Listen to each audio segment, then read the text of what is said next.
Ladies and gentlemen, good afternoon and welcome to the Aston Martin Global Headquarters here in Gaydon. Now, apologies to some of you who had to wait around a little bit. I can control lots of things, but unfortunately not the traffic on the M6. It's a total lottery, so thank you and we appreciate that. Now, I'd also like to call out how far some of you guys have traveled to be here with us. We have representatives from Chile, we have representatives from Mexico, we have representatives from Brazil, representatives from Canada, and representatives from the United States. So again, thank you for taking time to join us and listen to our plans to propel Aston Martin forward in region the Americas. Now, to maximize our time here, we really do have a packed agenda. Today, we focus on the global strategy from headquarters, and I'm delighted to tell you that we have our Executive Chairman, Mr. Lawrence Stroll, we have our Chief Executive Officer, Mr. Tobias Moers, we have our Chief Brand and Commercial Officer, Mr. Marco Mattiacci, and we have our Chief Creative Officer, Mr. Merrick Reitman, who will join us in our discussions and share with you some insights about our global strategy. For those of you who were here this morning, you've already driven the fantastic new DBX 707, and I heard some of your feedback. Game changer, spectacular, outstanding, so thank you.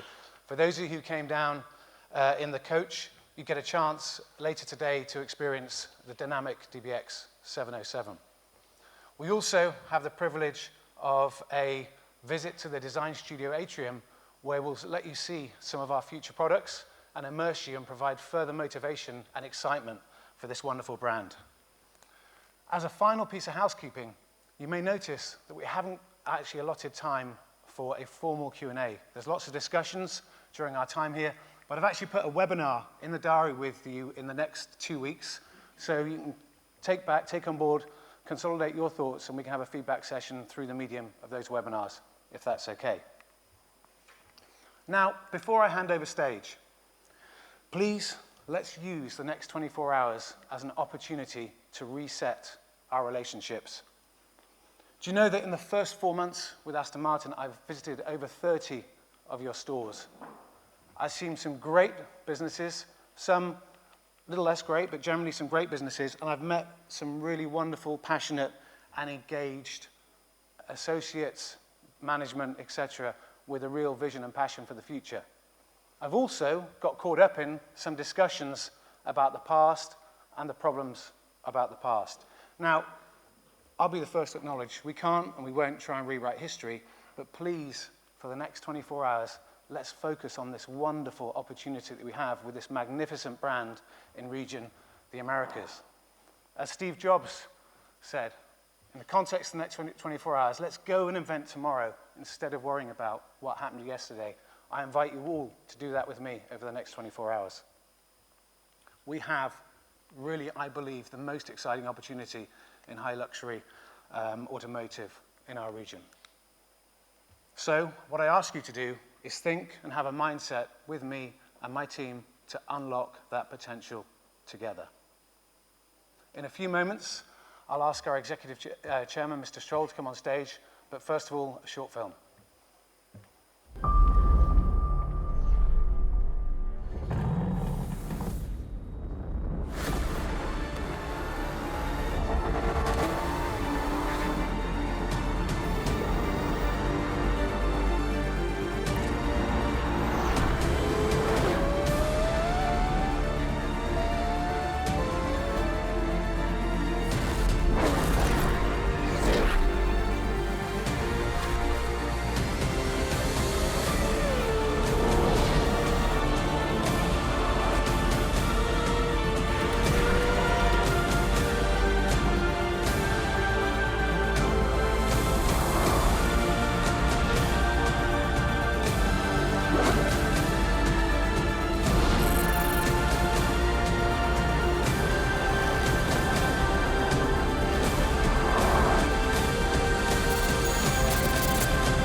everybody.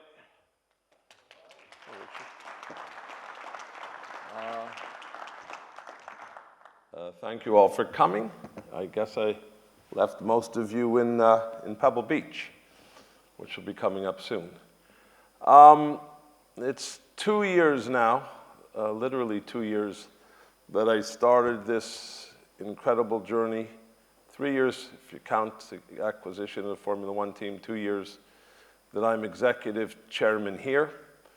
And I set out a strategy and a vision 2 years ago to build the world's greatest luxury performance automotive brand.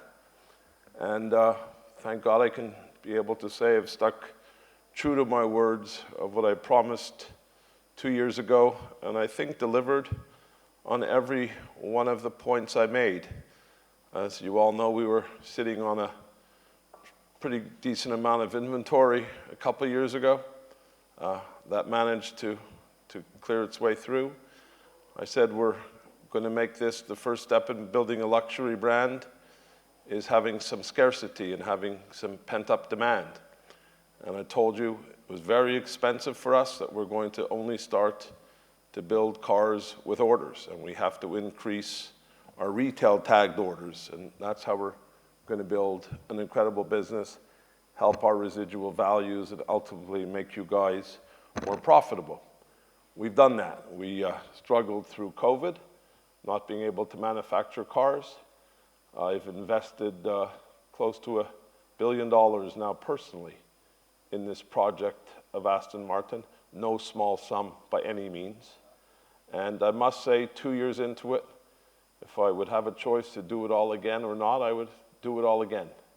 So I've never been more excited, more enthusiastic, more passionate about what we're doing and where we're going. Again, you've seen what I've put together in the last couple of years, again, delivering on the promises.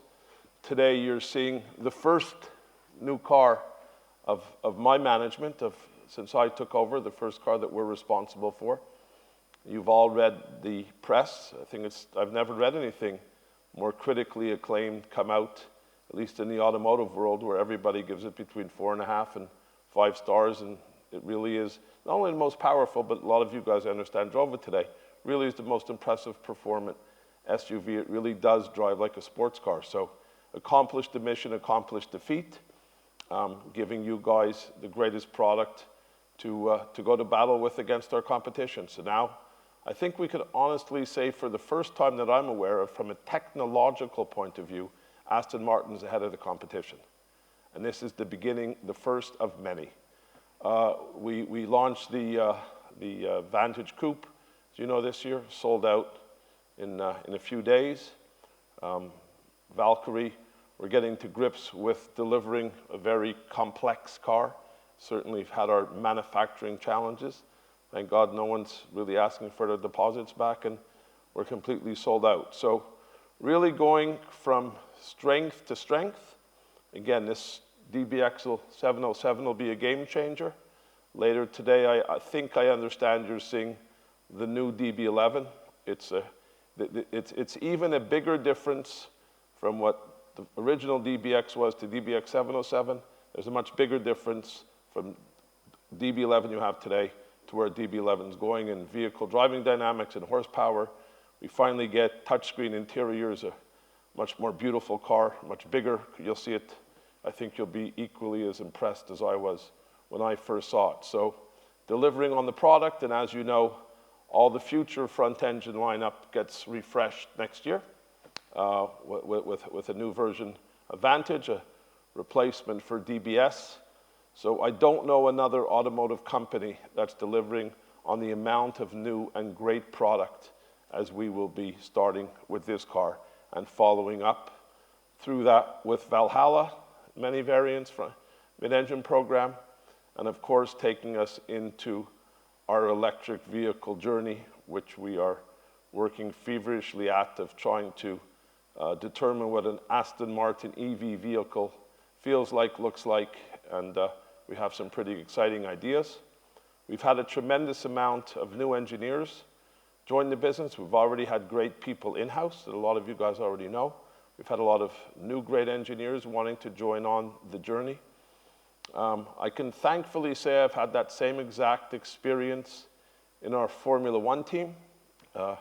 Formula One, as you know, another deep passion of mine, and really created the perfect storm that I was able to have this Formula One team to turn into Aston Martin, to have the next greatest brand being built by the promotion and platform of Formula One. We got 100 million people watching every race to see the DBX or see the Vantage safety car or watch our beautiful Formula One car go around the track. Ken's home next weekend. But it's that platform, I hope you guys are beginning to feel what bringing Formula One and Aston Martin back does to sales. I feel it in recruitment. If you have the time, I've just spent $250 million, started to construction of the world's greatest state-of-the-art Formula One campus. It's down the road at Silverstone. It's about a half an hour away. It's going to be over 3 buildings, or brand new wind tunnel, new engineering center, brand new simulators. There'll be nothing like it in Formula One, and it'll be incredible for you guys to use for customer experiences. We could arrange for deliveries out of there, drive your customers around Silverstone. It's the most impressive facility, and something that I'm sure Marco and his team and Adam will make sure you guys use as a tool, because it's really an incredible tool to have. There's really not another car company that has gone to such a length to build such a facility and give you guys such an incredible marketing platform. So really, everywhere we're going from strength to strength. Just like Formula One is a journey, I'm clearly not happy where we are today with the pace of the car, but I said it is a 5-year project. We've gone from 400 people when I bought the company. We're 800 today, and we'll be over 1,000 strong at the end of next year. And it's not only the quantity, but the quality. And the same as we feel here. The passion, I guess my passion, people feel, and I guess thankfully rubs off. And the amount of pride that the English people have in this Aston Martin brand, and what I said, I want to be winning Formula One World Championships in the next 4 or 5 years. I've attracted all the best talent to our Formula One team, and it takes time. Rome wasn't built in a day. Ferrari hasn't won a championship since 2007, and they spent $600 million a year. So it is a very, very tough sport, very difficult. We have a plan. I've now got the best people in place, and we have the best facilities, and I will drive that forward exactly the way we are doing with this business. So now I've invested. First of all, I've done what I said I was going to do every step of the way so far. I will continue to. I'm a man of my word. I've invested heavily. Now I've demonstrated the products you guys are having. I think you've seen, hopefully most of you guys have been profitable with the launch of the DBX. It's like adding a whole new business. The mid-engine car will add another whole new business. So you have a whole brand new front engines, brand new SUVs, brand new mid-engines. That's a hell of a statement. It's been a hell of an investment, both financially, personally. So I need you guys to do your share. You know, we're only as good as you are. You're the faces and the people that speak to the customers, not us. We speak to you. You've got to parlay our message onto them. We're going to be building a new flagship in New York for everybody's benefit, for customers from all around the world to visit. We'll be building a flagship here in London. I did the same thing when I started Ralph Lauren or Tommy Hilfiger or Michael Kors. These flagships are game changers for customers to visit. They get to see the world of what we're all about, and then go home and buy a car from your area. So again, investing heavily. It's a very significant investment. And I need you guys to do the same. You know, I need you to, I know that there's been a lack of investment behind this brand for many years. I've heard stories, some corporate identities haven't been changed in 15 years. I can understand part of that, and I know the history or some of the history of this company, but that's exactly what it is, history. And I've demonstrated what I've done to go forward. You're seeing all the new cars, you're seeing a Formula One team, you're seeing all the investment being made. Nobody's launching more cars than us or greater cars. I need you guys to do the same, to invest in your businesses, to invest in corporate identity, to invest in marketing, to invest in hiring the best people and to really look at opening single standing Aston Martin franchises. You know, when we only had a front engine car, it was understandable to be part of dealerships, whether it was a Jaguar, a Land Rover, a Bentley, because it didn't warrant, for most areas, there wasn't enough sales. But now that you have a front engine brand new program, an SUV brand new program, a mid-engine brand new program, these warrants freestanding dealerships. I went through that when I was a Ferrari dealer for 27 years, until a few years ago, and I watched that grow from exactly what I just said, from sitting in a multiple dealer to, I don't think there is a Ferrari store today that isn't standalone. That's where I want to get to. That's where we are going to get to. I would ask you guys to get there with me. If there's anybody in the room who doesn't believe in our story, my vision, passion, belief, there are many, many inquiries of people who want dealers in the States. So I wish you guys all work together. You've been on this journey with us. You've seen the hard times. Here come the good times. So let's enjoy the good times together, and let's build the greatest ultra-luxury performance brand. So again, thank you for coming. If anybody has any questions, I'd be more than happy to answer them. Failing which, I know you guys have an exciting afternoon in front of you. Thank you.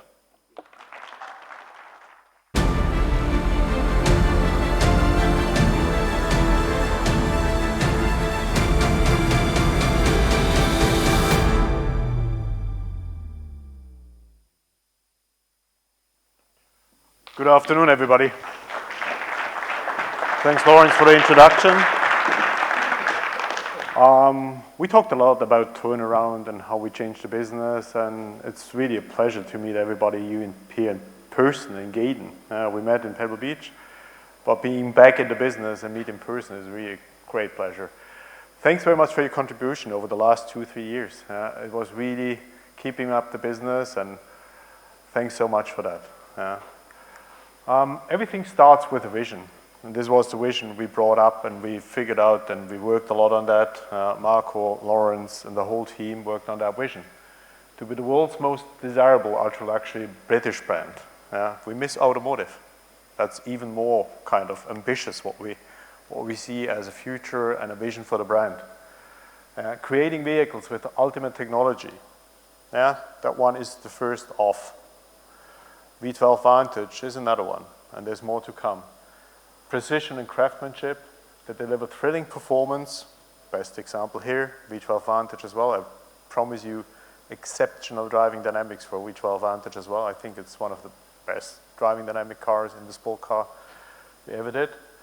And a bespoke class-leading customer experience. Started with the configurator, and we're working on these things for the future. Having a seamless process from the configurator into our Salesforce network and getting a better understanding what are the desires on the market, because today we have too many gaps in between these whole processes.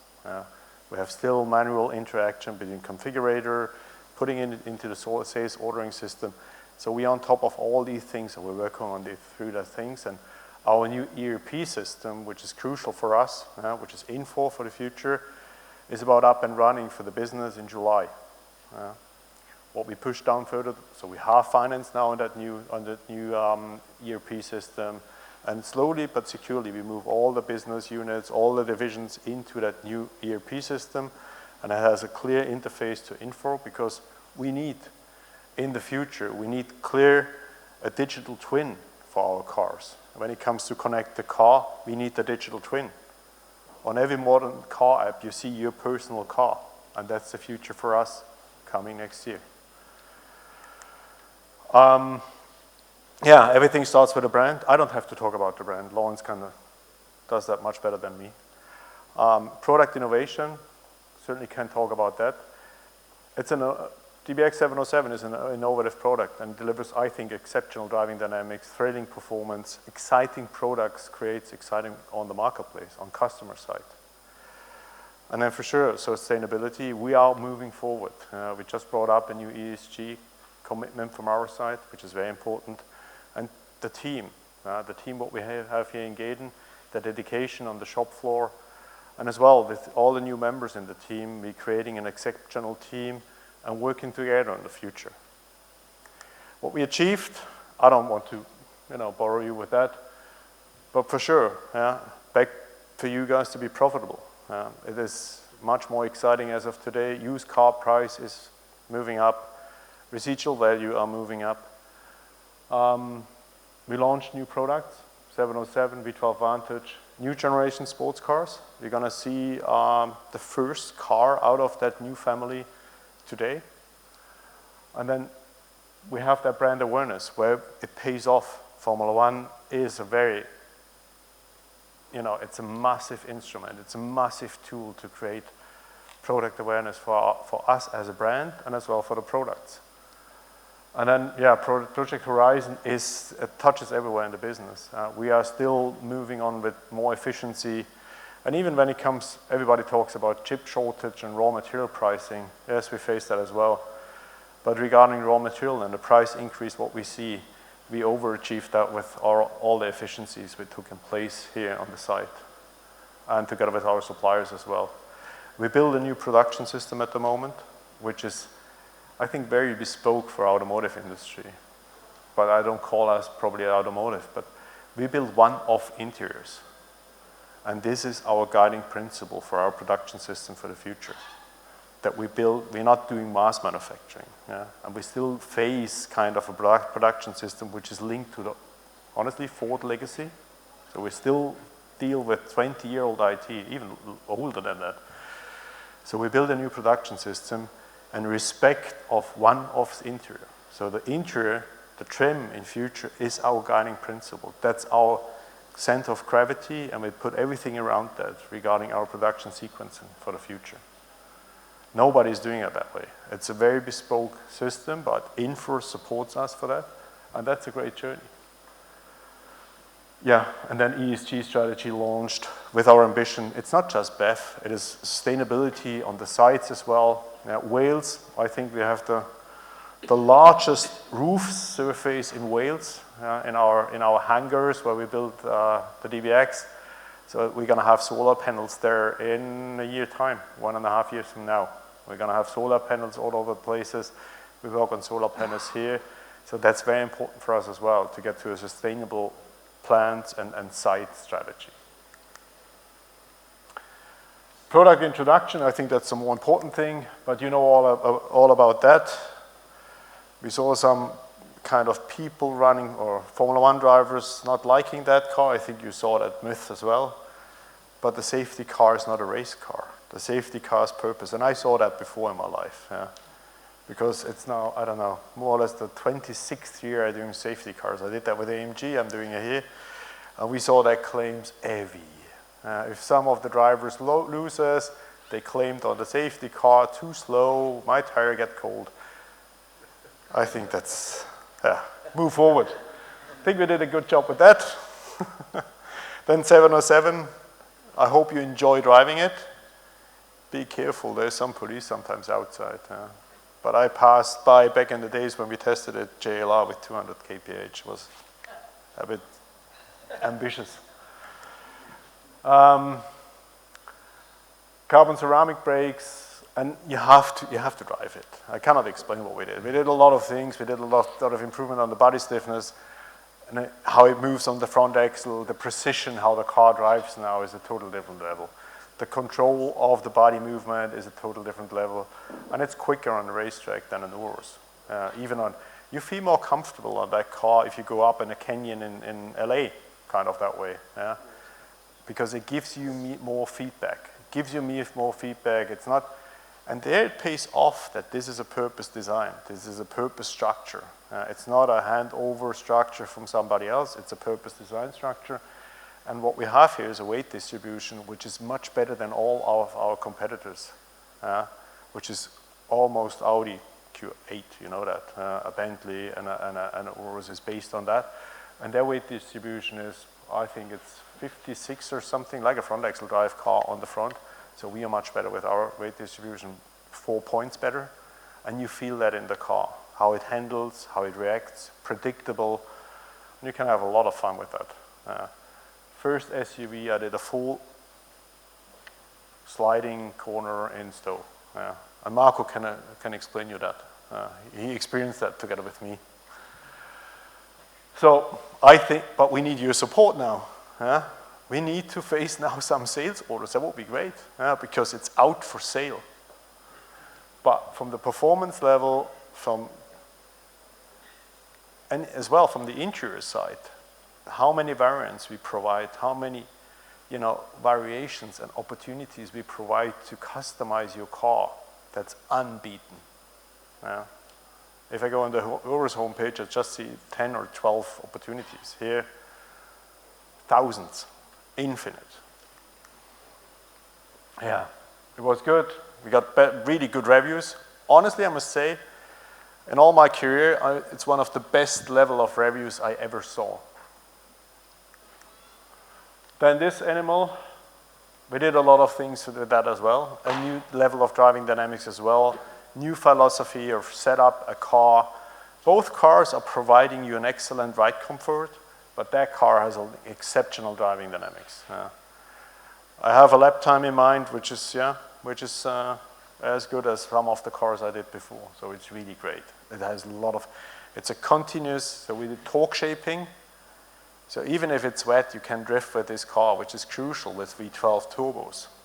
With the turbocharged cars, to get a feeling about the engine response, throttle response, if you can drift the car like that on a constant angle, it's stupid. Nobody's doing that, hopefully. But it gives you an impression how the car drives. So it drives like a sports car, continuous power increase, not a flat-out power because you have the highest torque and lowest rev. That drives really sporty. What's next? Marek is going to talk about that in detail. I give you just a glimpse of the new interior of the sports car, no pictures. And you're going to see that in detail. That's sports cars next year. That's as well. So we're building a totally new HMI. Everything is bespoke. Everything is special. Nothing Mercedes anymore. We have a connected car behind. We have our own back end. So therefore, we need a digital twin. Because if you if you have your connected car app on your phone, you like to see your car. But this is just catching up. And you know this. You know how it works with Porsche and Mercedes and other companies and Lamborghini. But I think we are creating something really special here. And from the user interaction as an HMI, it's bespoke Aston. It's nothing common with nobody. The look and feel and the graphics and everything is special. And then future beyond there, this is what we're working on. What is probably the way of creating an Aston Martin bespoke as electric drive? For sure, the next generation sports car is supposed to be electric drive. Next generation, this one, is going to be. We have a runway with sports cars and with that one into 26, 27, 28. But what is the first car, what we're going to bring up in electric drive? This is our discussion. This is our workshops, what we do at the moment. We're going to find solutions. We are not, you can be surprised with what we're going to bring up. So this is what we do. We create excitement with products. That's what we try. I think we are not so unsuccessful. We're doing that quite good. Because we need exciting products, otherwise we don't find enough people for us. And that creates exciting brands. Expand our product portfolio, what we're doing. More special, focus on special as well. We just discussed, or we have probably a special version next year as well. Too early to talk about that in detail, but that's going to be another special version because we didn't fulfill all the V12 aficionados this year. And I strictly believe everybody talks about BEV, but we still have many people out there who like still V12 and combustion-driven cars. So make the most out of it. Deliver excellent quality, and I know we are not there still. We need to improve further on our quality, our delivered quality. We're working on that, Michael, and the quality, myself. Every Monday we have long meetings. We are not there. We need to be better. We need to improve further. That's clear. thanks so much. Enjoy your day. Enjoy your stay.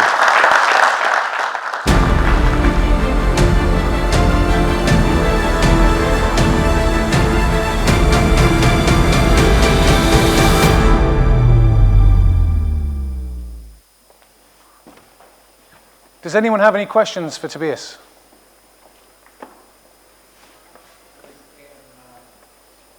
When is AM9? AM9, what or when?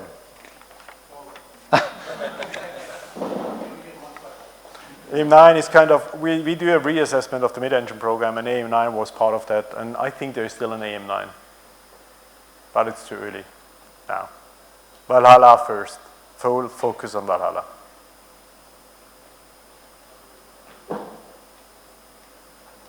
Yeah. The invitation, what's it called? Infotainment. Is it Mercedes-Benz? No. It's a question, is the infotainment still Mercedes-Benz? No, it's not at all.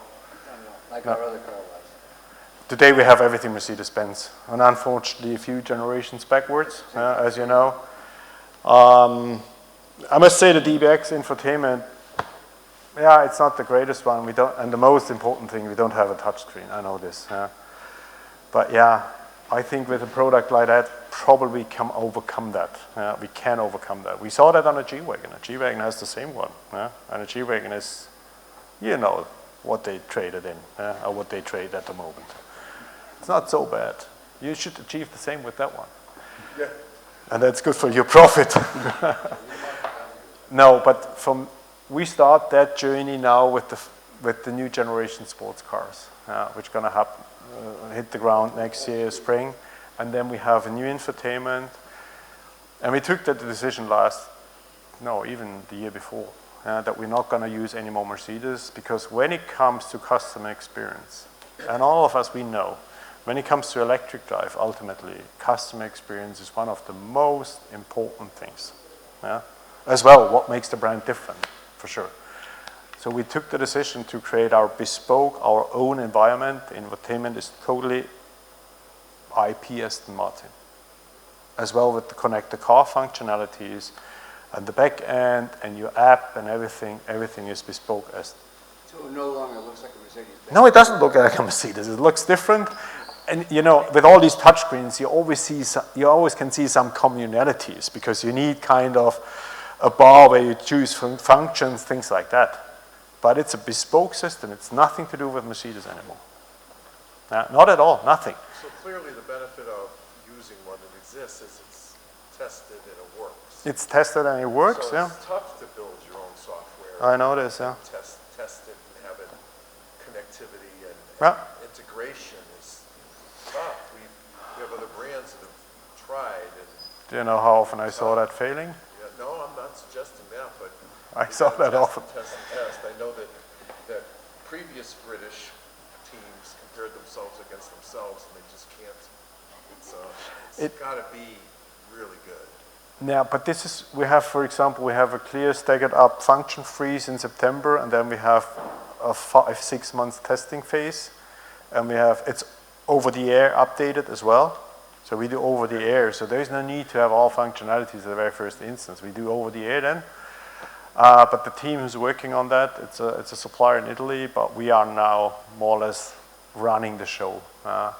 Hired many people. Ferrari's platform is tough. I mean, we're really sitting with problems on I know. SF90. It's just bad. The same thing in 296. I think we're doing. A lot of catch up. I think we're doing much better. There are also, some of those other brands are making it very complicated. HMI. Yeah. Yeah. I mean, Well, Not intuitive at all. you need like a 12-year-old sitting next to you to figure out how to work with that. you don't need a PhD for doing that here. You need something intuitive. We are really focused on having something intuitive. We're running a lot of assessments and proof outs and customer clinics, and I think it's one of the most intuitive things what you can get. Can you change heat and radio without taking your eyes off the steering wheel? You still have some. You could still look ahead. You don't have to go down like this. No, you still have buttons. So we do a combination of. So for us, Mark brought up that expression, but this is, you know, physical meets digital. So we're not doing everything on a screen. Yeah. You still have CarPlay integration? Yeah, for sure. CarPlay is mandatory. Sure. Closed doors. This one, yeah. On sports cars, we did an investigation, but we not probably do it. It's freaking complicated. And the door body in white is fixed. That car has always kind of that. It was covered in the very first instance, so we were able to do that in DBX, and we have it on all DBX further down the road. Good. At the moment, it's standard on 707. Yeah, but self-presenting door handles we're gonna have. I think that helps, and everybody has it as well. Good. Thank you. So, Enjoy the day. thank you, Tobias. Thanks. Thank you very much.